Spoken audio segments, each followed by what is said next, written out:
Hello my dear students. आज हम discuss करेंगे क्लास 9 का चैप्टर जिसका नाम है मोशन। तो स्टूडेंट्स, चैप्टर को स्टार्ट करने से पहले कुछ चीज़ें बता दे रहा हूँ इस चैप्टर में क्या क्या इंपॉर्टेंट होता है। इस चैप्टर में स्टूडेंट्स डेफिनेशंस बहुत इंपॉर्टेंट हैं। डेफिनेशंस के बाद बहुत सारे रिलेशंस आएंगे, फॉर्मूले, numericals and then derivations. Last में जब इस चैप्टर को मैं एंड करूँगा तो उससे पहले कुछ डेरिवेशंस आएंगे इक्वेशंस ऑफ मोशन के, जो बहुत इंपॉर्टेंट हैं और हर साल एग्जामिनेशन में पूछे जाते हैं, जिसका जो वेटेज होता है 4 या 5 मार्क्स में क्वेश्चन को पूछा जाता है स्टूडेंट्स। अब मोशन को स्टार्ट करते हैं स्टूडेंट्स। तो सबसे पहले माइंड में स्ट्राइक करता है मोशन से किसी चीज़ का मूवमेंट, किसी भी चीज़ का मूवमेंट जो कहलाता है वो मोशन कहलाता है स्टूडेंट्स। अब आगे बढ़ते हैं तो इससे पहले मोशन के कुछ टर्म्स को हम क्लियर करें तो मैं एक टर्म बताना चाहता हूँ आपको, रेस्ट। और रेस्ट को कैसे डिफाइन किया जाता है तो थोड़ा क्लियर होगा कि जब अभी तक जो हम सोचते थे किसी एक लोकेशन से दूसरे लोकेशन पे जब भी कोई ऑब्जेक्ट मूव करता है तो उसको हम मोशन मानते थे। तो अब उसकी एक प्रिसाइज डेफिनेशन आएगी कि एक्चुअल में हम मोशन किसे बोलते हैं और रेस्ट हम किसे बोलते हैं। वैसे अगर देखा जाए तो इस यूनिवर्स में कोई भी चीज़ ऐसी नहीं है जो एब्सोल्युटली रेस्ट में, एब्सोल्युटली रेस्ट में नहीं है, क्योंकि वो किसी न किसी के रिस्पेक्ट में मूव कर रही होगी। तो मैं स्टूडेंट रेस्ट और मोशन आपको क्लियर कर दूँ कि एक्चुअली में रेस्ट क्या है, मोशन क्या है। तो उससे पहले समझते हैं कि रेफरेंस पॉइंट क्या होता है, सराउंडिंग क्या होता है। सराउंडिंग, अगर मैं अपनी बात करता हूँ कि मुझे ये चेक करना है कि मैं रेस्ट में हूँ कि मोशन में हूँ, तो मेरे अलावा जो भी चीज़ मेरे आसपास होगी उसको हम सराउंडिंग बोलते हैं। मेरे अलावा जो भी मेरे आसपास चीज़ होगी वो सराउंडिंग होगी। अगर मैं सिंपल सा एक चीज़ बोलूँ कि फॉर एग्जांपल आप स्कूल बस में ट्रैवल कर रहे हो, स्कूल बस में ट्रैवल कर रहे हो, तो स्कूल बस के आसपास, बस के आसपास जो भी चीज़ें होंगी, स्कूल बस के बाहर की बात कर रहा हूँ स्टूडेंट्स, अंदर की बात नहीं कर रहा हूँ, स्कूल बस के जो भी बाहर चीज़ें होंगी वो सब सराउंडिंग होगी। तो मैं बता सकता हूँ कि स्कूल बस रेस्ट में है कि मोशन में। तो सराउंडिंग आई थिंक आपको क्लियर होगा कि हम जिसको देखना चाहते हैं कि वो रेस्ट में है कि मोशन में, तो उसके आसपास जो भी चीज़ होती है उसको हम सराउंडिंग बोलते हैं। अब रेफरेंस पॉइंट की बात करते हैं कि रेफरेंस पॉइंट क्या होता है। जैसे कि क्लास 9 पे मैथ्स में एक चैप्टर है कोऑर्डिनेट ज्योमेट्री, तो उसमें आपने देखा होगा कि जहाँ पे एक्स एक्सिस और वाई एक्सिस इंटरसेक्ट करती है तो उस पॉइंट को हमने ओरिजिन नाम दे के रखा है। तो हम जो भी मेजरमेंट करते हैं ओरिजिन से स्टार्ट करते हैं। तो वो ओरिजिन क्या होता है, रेफरेंस होता है कि जो भी मुझे मेजरमेंट करना है वो ओरिजिन से करना है। तो रेफरेंस पॉइंट मतलब किसी के रेफरेंस में हम किसी चीज़ को डिफाइन करते हैं। तो जैसे कि मुझे मेजरमेंट करना होता है कोऑर्डिनेट ज्योमेट्री में, तो मैं हमेशा मैं किसके रिस्पेक्ट करता हूँ, ओरिजिन को, तो उसको हम रेफरेंस पॉइंट लेके चलते हैं। अब आते हैं डेफिनेशंस पे कि रेस्ट क्या है, मोशन क्या है। स्टूडेंट, अगर मैं अपनी बात करूं कि फॉर एग्जांपल जब मैं ये वीडियो शूट कर रहा हूं तो मेरे सामने जो मोबाइल है उस मोबाइल के रिस्पेक्ट में मेरी पोजीशन चेंज नहीं हो रही है। मैं अपनी बात कर रहा हूं तो मेरे लिए मोबाइल सराउंडिंग हो गया है, तो इस सराउंडिंग के रिस्पेक्ट में मेरी पोजीशन चेंज नहीं हो रही है। मेरी पोजीशन चेंज नहीं हो रही है मतलब मैं किस में हूँ, रेस्ट में हूँ। तो स्टूडेंट, अगर किसी ऑब्जेक्ट की पोजीशन सराउंडिंग के रिस्पेक्ट में या कोई भी रेफरेंस पॉइंट आप कुछ भी ले सकते हो, उसके रिस्पेक्ट में अगर उसकी पोजीशन चेंज नहीं हो रही तो वो हमेशा किस पे कहलाएगा, रेस्ट में कहलाएगा। अगर मेरी पोजीशन मोबाइल के रिस्पेक्ट में चेंज हो जाती स्टूडेंट तो मैं किस में आ जाता, मोशन में आ जाता। मतलब किसी भी ऑब्जेक्ट की पोजीशन सराउंडिंग या रेफरेंस पॉइंट के रिस्पेक्ट में अगर चेंज हो जाती है तो उसको हम क्या बोल देते हैं, मोशन बोल देते हैं स्टूडेंट्स। तो आई थिंक आपको दोनों डेफिनेशन क्लियर होंगी कि रेस्ट और मोशन के लिए हमेशा डिफाइन करने के लिए हमें एक सराउंडिंग चाहिए होती है या कोई रेफरेंस पॉइंट चाहिए होता है। अगर सराउंडिंग के रिस्पेक्ट में पोजीशन चेंज नहीं हो रही है तो उसको हम रेस्ट बोलते हैं, और अगर सराउंडिंग और रेफरेंस पॉइंट के रिस्पेक्ट में पोजीशन चेंज हो रही है तो हम उसको मोशन बोलते हैं। अब स्टूडेंट्स, मैं बताना चाहता हूं आपको कि हमारा जो चैप्टर है मोशन, तो हमें मोशन की स्टडी करनी है। तो अब मैं आपको बताना चाहता हूं कि टाइप्स ऑफ मोशन कितने होते हैं। अब सबसे पहले आप यहाँ पे देख रहे हैं स्टूडेंट्स, यहाँ पे सबसे पहले आपको एक लीनियर मोशन दिख रहा होगा। सबसे पहले आपको एक लीनियर मोशन दिख रहा होगा। अब ये जो स्टूडेंट्स लीनियर मोशन होता है, तो लीनियर मोशन में आप देखोगे एक वर्ड आ रहा है, और लीनियर मोशन में जो ये वर्ड है दैट इज लाइन। तो लाइन मतलब अगर ऑब्जेक्ट एक सिंपल स्ट्रेट लाइन में ट्रेवल करता है तो वो कैसा मोशन कहलाता है, लीनियर मोशन। जैसे कि जो बसेस रोड पर चल रही हैं, ट्रेन्स जो ट्रैक पे चल रही हैं तो एक पर्टिकुलर स्ट्रेट लाइन में मूव कर रही होती हैं, तो ये कैसे कहलाएगा, लीनियर मोशन कहलाएगा स्टूडेंट्स। अब मैं बात करता हूँ स्टूडेंट्स रोटेशनल मोशन की। अब यहाँ पे रोटेशनल मोशन भी और एक सर्कुलर मोशन भी है, तो इसमें हमेशा कन्फ्यूजन होता है कि दोनों में डिफरेंस क्या है। एक्चुअली जो सर्कुलर मोशन है वो रोटेशनल मोशन का स्पेशल केस है स्टूडेंट्स, याद रखना आपको, सर्कुलर मोशन जो है वो रोटेशनल मोशन का स्पेशल केस है। रोटेशनल मोशन जब कोई बॉडी अपनी एक्सिस के ऊपर से रोटेट कर रही, कोई बॉडी जैसे earth is a good example of rotational motion. Earth हमें पता है कि जैसे यहाँ पे सन है, फॉर एग्जांपल ये सन है और सन के चारों तरफ अर्थ घूमती है, तो ये जो घूमती है तो इसको हम रिवॉल्यूशन मोशन बोलते हैं, रिवॉल्यूशन।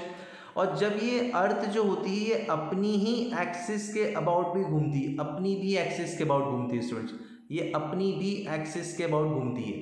मेरे कहने का मतलब ये है स्टूडेंट्स, अर्थ जो होती है ये अपनी भी एक्सिस के अबाउट घूमती है, इसको हम एक्सिस मान के चलते हैं अर्थ की, तो ये अपनी भी एक्सिस के अबाउट घूमती है, तो इसको हम रोटेशनल मोशन कहते हैं। जैसे कि फैन को आपने देखा होगा कि फैन जो होता है हिंज होता है पॉइंट से, और फिर देखते हैं उसके जो तीनों विंग्स होते हैं वो घूमते रहते हैं, तो वो अपनी पर्टिकुलर एक्सिस का घूम रहा है, तो इसी को हम बोलते हैं रोटेशनल मोशन। या फिर आप अपने जो कार होती है, कार में जो व्हील होता है, तो व्हील आपने देखा है पूरा रोटेट होता है, तो वो एक्सल के अबाउट रोटेट होता है। एक्सल मतलब उसमें कनेक्टेड होता है, दो व्हील को कनेक्टेड करता है, उसको हम एक्सल बोलते हैं, उसके अबाउट रोटेट करता है, that is rotational motion. Circular motion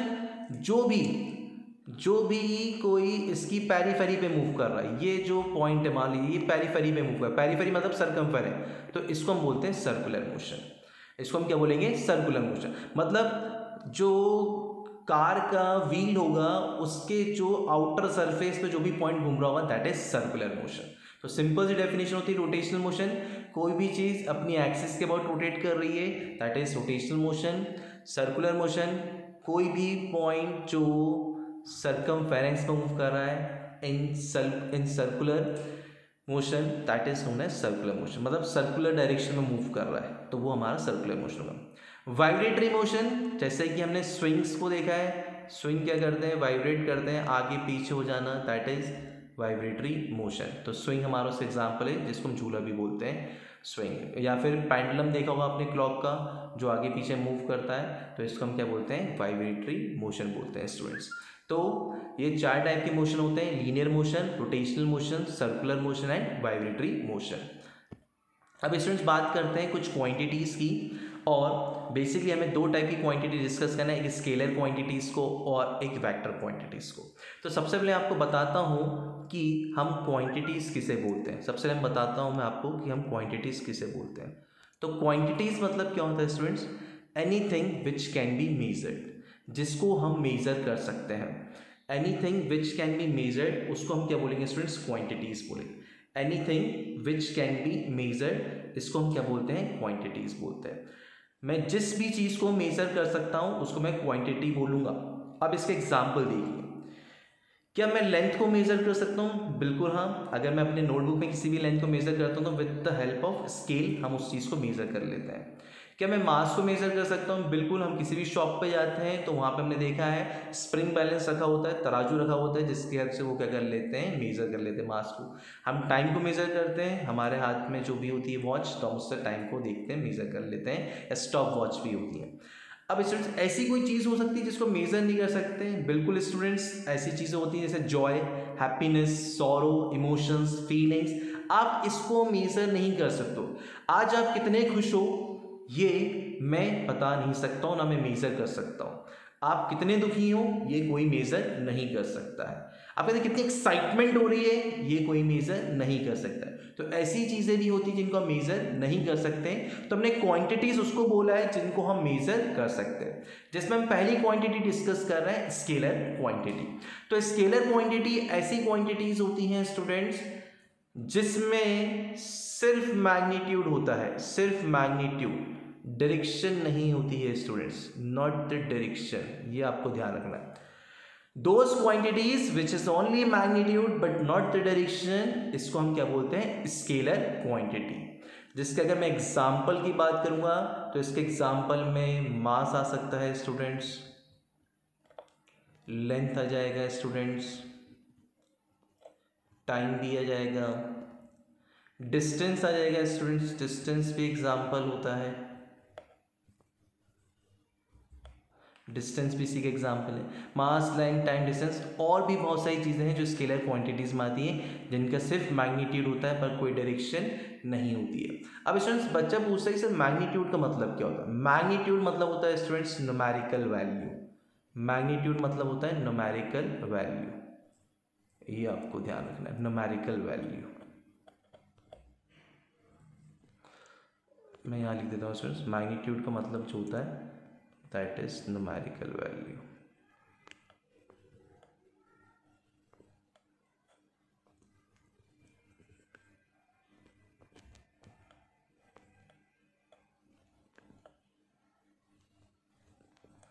numerical value. और दूसरी चीज स्टूडेंट्स आपको ध्यान रखना है कि ऐसी चीज़ें जिसको सिर्फ मैग्नीट्यूड से डिफाइन किया गया है, डायरेक्शन से डिफाइन नहीं किया गया है, जिसमें सिर्फ मैग्नीट्यूड होगी, कोई डायरेक्शन नहीं होगी, उसको हम स्केलर क्वांटिटी बोलते हैं। अब मैग्नीट्यूड जो मैंने बताया वो न्यूमेरिकल वैल्यू। फॉर एग्जांपल अगर कोई आपसे टाइम पूछता है तो आप क्या बोलते हैं उसको, जो भी टाइम हो रहा होगा दैट इज, अगर मान लीजिए मैं बात कर रहा हूँ दैट इज 12:30, तो आपने सिर्फ नंबर की बात करी। अगर मैं आपसे बोलता हूँ कि आप लेंथ मेजर करो अपनी नोटबुक में, तो आपने मेजर करा दैट इज 15 सेंटीमीटर, तो 15 इज द न्यूमेरिकल वैल्यू। यहाँ पे आप कोई डायरेक्शन स्पेसिफाई नहीं कर रहे हैं कि मैं इस डायरेक्शन में मेजर कर रहा हूँ। तो जब भी सिर्फ मैग्नीट्यूड की बात होगी तो उसको हम किस कैटेगराइज में रख देते हैं, स्केलर क्वांटिटी में। अगर आप कोई भी चीज़ परचेस करने जाते हैं शॉप पे, मान लीजिए शुगर परचेस कर रहे हो तो आप बोलते हैं 10 kg शुगर मुझे लेना है, तो 10 kg शुगर आप बोलते हैं, ये नहीं बोलते 10 kg शुगर आप मुझे ईस्ट डायरेक्शन में दीजिए। तो वहाँ पे आप सिर्फ किसको स्पेसिफाई करते हैं, मैग्नीट्यूड को, ना कि डायरेक्शन को। तो जब भी आप मैग्नीट्यूड को स्पेसिफाई करेंगे और डायरेक्शन का कोई रोल नहीं होगा तो ऐसी क्वांटिटीज़ को हम स्केलर क्वांटिटीज़ बोलते हैं स्टूडेंट्स। ये आपके लिए एग्जाम्पल मैंने दिया हुआ है, ये आप एग्जाम्पल रीड करेंगे तो आपको क्लियर हो जाएगा। इसके बाद जो नेक्स्ट क्वांटिटी आती है that is vector quantity students. अब वेक्टर क्वांटिटी ऐसी क्वांटिटी होती है जिसमें मैग्नीट्यूड भी होता है और साथ में डायरेक्शन भी होती है। ऐसी क्वांटिटी जिसमें मैग्नीट्यूड भी होता है और डायरेक्शन भी होती है, मतलब अब न्यूमेरिकल वैल्यू भी आएगी और साथ में डायरेक्शन आएगी। जैसे इसमें स्पेसिफाई किया I travel 25 kilometre towards east, मतलब मैं 25 किलोमीटर की बात करूँ तो 25 किलोमीटर हो गया मैग्नीट्यूड और ईस्ट क्या हो गई इसकी डायरेक्शन। तो मतलब ये जो भी चीज़ बता रही होगी, जो भी होगी चीज़, तो ये कैसी क्वांटिटी होगी, वेक्टर क्वांटिटी। मतलब मैं 25 किलोमीटर कहाँ चला हूँ, ईस्ट डायरेक्शन में चल रहा हूँ, मतलब यहाँ पे मैग्नीट्यूड के साथ डायरेक्शन भी आ रही है, तो इसी को हम बोलते हैं वेक्टर क्वांटिटी। अगर मैं इसके एग्जांपल की बात करूँ स्टूडेंट, तो इसका एग्जांपल जैसे डिस्प्लेसमेंट इसका एग्जांपल है, डिस्प्लेसमेंट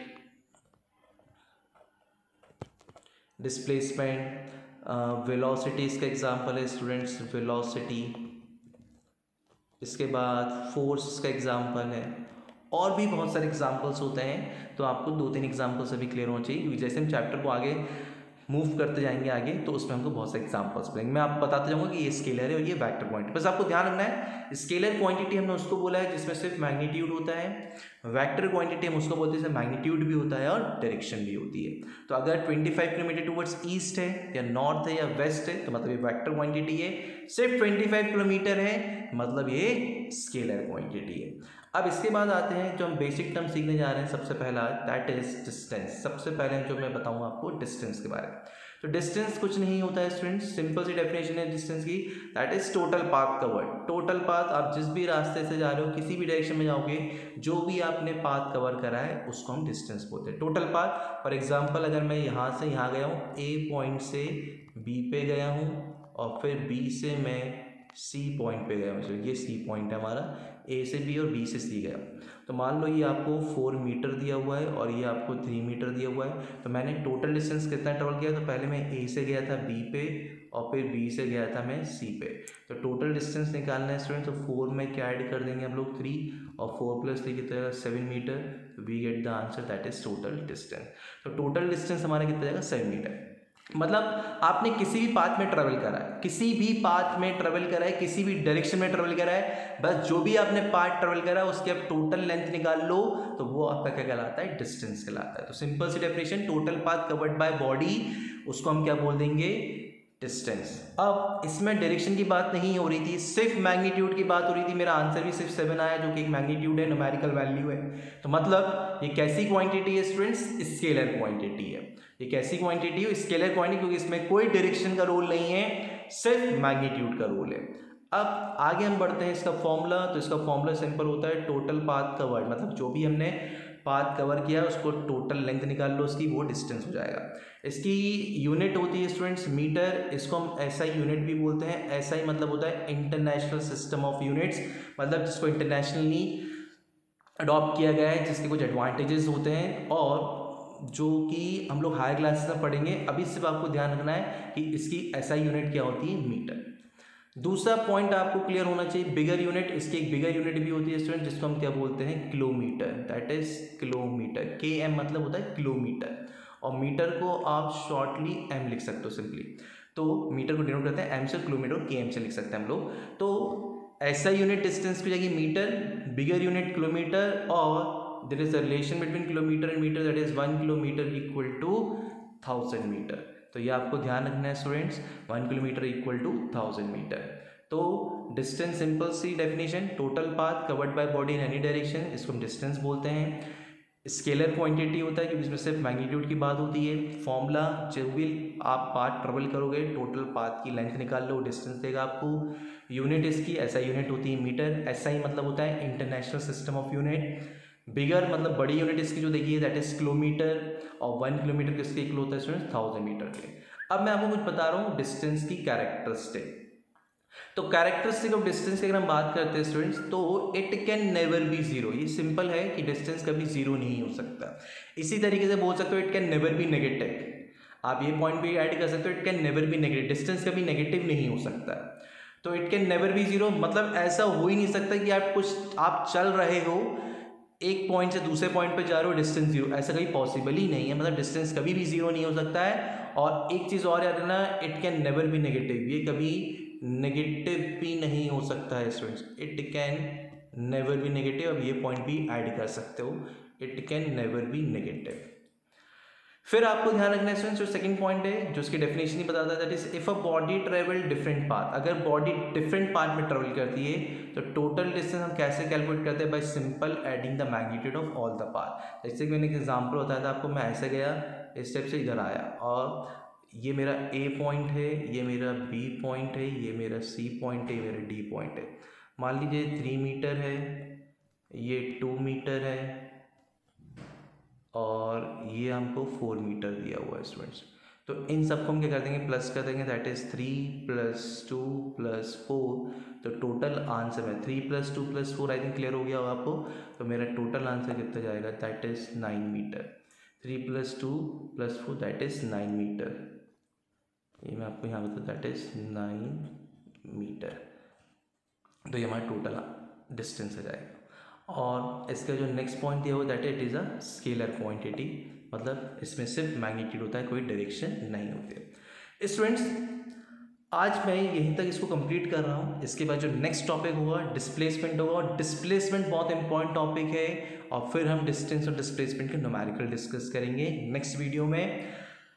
अगर आपको ये लेक्चर तब बेनिफिशियल होगा अगर आप इसको अपने नोटबुक में नोट्स को नोट डाउन करते चले जाएं पैरेलली स्टूडेंट्स।